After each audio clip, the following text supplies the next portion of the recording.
Cənab prezident, təşəkkür edirik vaxtınız üçün. Bu dəfəki Münxen Təhlükəsizlik Konfransında Azərbaycanın mesajı nə olacaq? Həmişə olduğu kimi bizim mesajımız əməkdaşlığa, sülhə istiqamətləndirilib.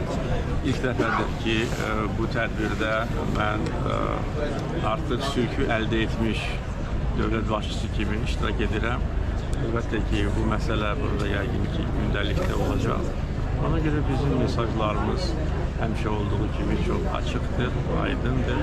Əməkdaşlıq, sülh, tərəfdaşlıq, təbii ki, Azərbaycanın artan rolu, bizim imkanlarımız həm təhlükəsizlik sahəsində, eyni zamanda iqtisadi inkişaf, enerji təhlükəsizliyi, nəqliyyat, bağlantılar, süni intellekt, bütün bu məsələlər bugün dünyanın əsas gündəliyini təşkil edir. Ona görə Azərbaycan da burada geridə qaldı.